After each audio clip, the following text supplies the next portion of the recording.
सेबटे केन्द्रापड़ा जिला बारीमूल आश्रम उत्तेजना मेडिकल छात्री को असदाचरण मामलें सारथी को सुप्रीमकोर्ट जमीन देने बारीमूल प्रतिक्रिया प्रकाश पाई। स्थानीय लोके आज सारथी कुश पुतलिका दाह करने सारथी विरुद्ध में नाराबाजी कर संपर्क में अधिक सूचना फोन लाइन अच्छा आम प्रतिनिधि प्रभात परिड़ा। प्रभात जहाँ सूचना आसी पहुंचुची बारीमूल आश्रम ठारे देखा उत्तेजना अर्थात जमीन को विरोध कर लोके कौन रही पूरा खबर। हाँ पूर्व जिते कोर्ट जमीन देते एक कथा गणमाध्यम प्रचार होता आस्ते आस्ते बारीमूल गाँव लोक देखी दिन 3टा पर गाँव लोक मैंने कन्फर्म बारीमूल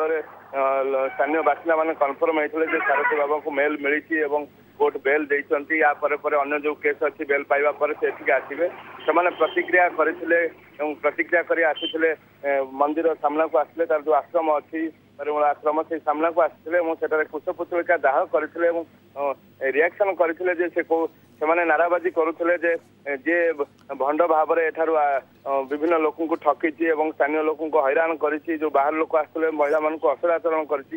बेल न दि जाऊ पुणी से आसी निजर साम्राज्य न बढ़ातु यही कथा प्रतिक्रिया कर कुशपुतलिका दाह कर प्रतिवाद जनइं कहवा कथा जे कोर्ट हूँ कि अन्य प्रशासनिक अधिकारी माने जानतु जे आम स्थानीय अंचल विरोध करुचु एवं जेल रे रखा जाऊ बाहर को छड़ा न जाऊ यही भाव में प्रतिक्रिया कर कुशपुतलिका दाह कर।